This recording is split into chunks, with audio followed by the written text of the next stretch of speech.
بیٹی پیدا ہوئی ہے. حضرت نے فرمایا اس کا نام کیا رکھا؟ کہا میں نے فاطمہ رکھا. تو حضرت نے درود بھیجا اور سر اقدس کو احترام شہزادی کو ان میں جھکایا. اس کے بعد فرمایا دیکھو جاؤ اس کا نام عائشہ رکھو. مولا کیسے؟ یہ تو میں نہیں رکھوں. نہیں میں تم سے کہہ رہا ہوں، آپ کی جیسے آپ حکم دیں. جا کے نام بدلا. جیسے ہی نام بدلا تو پتہ چلا اس کی شکایت پہنچ چکی تھی کہ یہ شیعہ ہے. جیسے ہی ہمسائے کو پتہ چلا اس نے بیٹی کا نام عائشہ رکھا تو سب نے کہا جھوٹ بولتے ہیں، شیعہ تو ان سے نفرت کرتے ہیں، نام رکھ ہی نہیں سکتا، یہ شیعہ نہیں ہے. تو اب وہ کہتا ہے کہ مجھے میری جان کے تحفظ کا مجھ سے زیادہ میرے امام کو احساس تھا. میری جان کی حفاظت کی خاطر بیٹی کا نام حضرت نے بدلوایا کہ تم اپنی بیٹی کا نام یہ رکھو. جہاں نام نہ رکھ سکتے ہو بچوں کا، وہاں کیسے ممکن ہے کہ اقامت اور اذان میں مولا کا نام رہنے دیں؟ تو مولا سرور کائنات کی زندگی میں اسم گرامی مولا کائنات کا نام اذان میں تھا، اقامت میں تھا. اس پر میں نے عرض کیا کہ کل میں اپنی آخری گفتگو میں جزیرۃ الخضراء لے کے آؤں گا. اس کے آخری حصے میں سلمان فارسی سے ابو ذر سے روایت نقل کی ہے کہ یہ دونوں صحابہ تھے جنہوں نے سرور غدیر کے بعد سے لے کے سرور کائنات کی وفات تک ہمیشہ اذان و اقامت میں کبھی ابو ذر نے یا سلمان نے بغیر علی ولی اللہ کے نماز نہیں پڑھی، بغیر علی ولی اللہ کے آذان نہیں دی، اقامت نہیں دی. آذان و اقامت میں ابو ذر، سلمان، مقداد یہ آذان و اقامت میں کہتے تھے علی ولی اللہ. مگر اس کے بعد ظاہر ہے جب حی علی خیر العمل جس میں کوئی وضاحت نہیں ہے، چونکہ مقام غدیر کو یاد دلاتا ہے یہ جملہ کہ اس کو ہٹا دو، جب اس کو ہٹا دیا تو علی ولی اللہ کہاں سے؟ وہ تو آپ آیت اللہ مرتضی عسکری کی کتاب بقائے اسلام میں اہل البیت کا کردار، کتاب کا نام ہے بقائے اسلام میں بقائے دین میں اہل البیت کا کردار، یہ اردو میں کتاب ہے آیت اللہ مرتضی عسکری کی. وہ خود بھی پڑھیے، کسی دوست کو بھی اٹھا کے دیکھیے. اس میں دیکھیے پوری کوشش کی تھی معاویہ نے اور یزید لعنت اللہ علیہما نے، پوری کوشش کی تھی کہ سرور کائنات کے نام کو اذان سے ہٹا دے. بندگان خدا، جہاں خاتم الانبیاء کے نام کو، یہ روایت طبرانی سے، یہ روایت مسند احمد ابن حنبل سے، یہ روایت کہتا معاویہ کا گورنر شعبہ، مغیرہ ابن شعبہ جو کوفے کا گورنر تھا معاویہ کا، کہتا ہے مغیرہ کہتا میرا باپ جو کوفے میں گورنر تھا معاویہ کا شام گیا امیر سے ملنے، میں بھی ساتھ گیا. جب ہم شام پہنچے، آیت اللہ مرتضی عسکری کی کتاب بقائے دین میں اہل البیت کا کردار، یہ اس کتاب کا نام، جہاں سے یہ روایت عرض کر رہا ہوں. جب پہنچے تو خلوت میں، چونکہ یہ بچپنے کے دوست ہیں ایک دوسرے سے، بیٹا باپ کے بارے میں کہتا میرا باپ چونکہ معاویہ کے بچپنے کا دوست تھا، جب سب دربار ختم ہو جاتا تھا نصف شب تک دونوں بچپنے کی باتیں کرتے تھے. بڑا خوش آتا تھا باپ کہ ایسا چالاک، ایسا ذہین، ایسا فہیم میں نے نہیں دیکھا. ایک دن میں نے دیکھا چہرہ بگڑا ہوا، غصے میں آنکھیں سرخ. باپ آیا، میری ہمت نہیں تھی کہ باپ سے پوچھوں کیا بات ہے. میں نے دیکھا تڑپ رہے میرے باپ. بابا کیوں تڑپ رہے ہیں آپ؟ بیٹے آج دنیا کے خبیث ترین انسان کے پاس سے آیا. میں نے کہا بابا کیوں؟ کس کے پاس سے آ رہے ہیں؟ وہی معاویہ کے پاس سے. بابا ہر روز جس کی آپ تعریف کرتے تھے آج کیوں آپ اس کی برائی کر رہے ہیں؟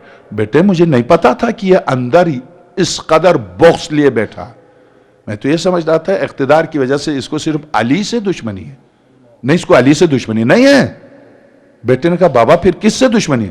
میں نے کہا حسن سے تجھے علی سے خوف تھا، وہ روح مقدس پرواز کر چکی، اب وہ نہیں ہے. حسن سے خوف تھا، وہ بھی جا چکے. اب تیرے مقابلے میں حسین اٹھنے والے نہیں ہیں، وہ اٹھنے والے نہیں، وہ مسجد میں. اب تیرے مقابلے میں بنو ہاشم میں کوئی بھی نہیں ہے، تیرے چچزاد ہیں. قرآن نے کس قدر صلہ رحم پر زور دیا. آپ کو خدا نے یہ سلطنت دی ہے، سیاہ و سفید کا مالک، عجب اور عرب کا مالک. اب آپ اپنے چچزاد بنو ہاشم پر رحم کیجئے تو آپ کی دنیا تو ہے ہی، آپ کی آخرت بھی بن جائے گی. صلہ رحم. تو معاویہ نے، شعبہ کہتا ہے معاویہ نے بیٹے مجھ سے کیا کہا پتہ ہے تمہیں؟ کیا کہا بابا؟ کہا کہ تیری ماں تیرے غم میں روئے. بنو تیم کا ایک شخص برسر اقتدار ہے ابو بکر, وہ چل بسا, آج کوئی اس کا نام لینے والا نہیں. بنو تی یعنی عمر, وہ برسر اقتدار, اس نے حکومت کی, خدمت کی, آج اس کا نام کوئی لیتا ہے تو کہتا ہے عمر. بس ہمارا حسب نسب, بہترین حسب نسب ہماری قوم سے, ہمارے قبیلے سے آیا برسر اقتدار, 12 سال خدمت کی, حکومت کی, عثمان بنو امیہ سے تھا. آج کوئی نام لینے والا نہیں. تم دیکھتے نہیں ہو, یعنی ابو سفیان نے مکے میں خاتم الانبیاء کی توہین کی خاطر یہ ایجاد کیا تھا ابن ابی کبشہ, سرور کائنات کی توہین کے لیے. کہتا ہے کہ معاویہ نے کہا تمہیں نہیں پتا ابن ابی کبشہ کا خدا کے ساتھ آذان و اقامت میں نام لیا جا رہا. میں تو اس وقت تک چین سے نہیں سو سکتا جب تک آذان و اقامت سے اس نام کو نہ نکالوں. جہاں پیغمبر کے نام کو نکالنے پر تلے ہوئے ہوں, وہاں آپ یہ تلاش کیجئے کہ علی کا نام کہاں تھا, کیسے تھا. پیغمبر اکرم کا نام آذان و اقامت سے نکالنے پر معاویہ ملعون تلا ہوا ہو, کیسے. آپ تو اب پتا چلا کہ خطبہ, آیات, نماز, روزہ. اسی لیے تو ابو سعید خدری نے کیا کہا, کسی نے کہا چاچا, چونکہ ان کی سن 65 میں ان کی وفات ہے, اس ذوالقدر صحابی کی سن 65 میں وفات. اس نے کہا تم کتنے خوش قسمت تھے کہ پیغمبر کو دیکھا, پیغمبر کے ساتھ نماز پڑھی, پیغمبر کے ساتھ خدمات کی. تو اس نے کہا بیٹے یہ کہو تم کتنے بدقسمت ہو. کہا وہ کیوں؟ اس لیے کہ پیغمبر کے جانے کے بعد ہم نے کیا کچھ دین کے ساتھ نہیں کیا. وہ دین کہاں جو پیغمبر کی زندگی میں جس پر ہم عمل کرتے تھے. یہ صحابی پیغمبر درست کہاں لے جائیں گے ان حقائق کو. آپ لکھتے ہیں, طبرانی لکھتا ہے, سیرت حلبی لکھتا ہے, اسی طرح سے مورخ طبری, مورخ ابن اسیر لکھتے ہیں. تو تاریخ بغداد اس سے بڑھ کر لکھا, تاریخ مورخ خطیب بغداد اس سے بڑھ کر لکھا. آپ حیرت کریں گے, بات چیزیں ایسی ہیں جو منبر پر بولی نہیں جا سکتی, بتا نہیں سکتے کیا کچھ لکھا. بتائیں گے تو اپنے مومنین اخلاقیات سے گری ہوئی چیزیں ہیں جو برداشت نہیں کر سکیں گے, نہیں بیان کر سکتے. مگر یہ سب کچھ آپ لکھ لیں, ہم بولیں تو مجرم اور تم لکھو تو مسلم. یہ ہے تمہارا اسلام. تم نے لکھا تو تم مسلم. گویا سبحان اللہ کیا کہنے. آپ اگر اٹھا کے دیکھیں گے تو اس مکتب میں سب کے سب رشدی نظر آئیں گے, سب کے سب رشدی نظر آئیں گے, سب کے سب. اسی لیے امام خوئینی کے فتویٰ پر عوام اٹھے, ان کا کوئی عالم نہیں اٹھا. ان کو پتا ہے کہ علماء سب رشدی ہیں, کس کے خلاف اٹھیں گے. عوام کو نہیں پتا تھا, عوام اٹھے, عوام نے مظاہرے کیا بنگلہ دیش میں, اسلام آباد میں, ہندوستان میں. عوام کو پتا نہیں ہے کہ خود بخاری رشدی ہے, رشدی بخاری سے بنا. ہندو رنگیلا رسول کہاں سے لکھی اس نے, کہاں سے؟ بخاری سے. تو چونکہ اگر روڈ پر آتے ہیں علماء تو گویا روڈ پر آ رہے بخاری کے خلاف, روڈ پر آ رہے مسلم کے خلاف, روڈ پر آ رہے ابو داؤد کے خلاف, روڈ پر آ رہے اپنے عالم کے خلاف, یعنی روڈ پر آ رہے خود اپنے عقیدے کے خلاف. کیسے آئیں گے, کس منہ سے آئیں گے؟ نہیں آ سکتے. کسی عالم نے فتویٰ دینا تو بڑی بات ہے. کسی عالم نے نہیں کہا کہ ہاں واقعی اس نے خاتم الانبیاء کی توہین کی ہے, کسی عالم نے یہاں تک نہیں کہا.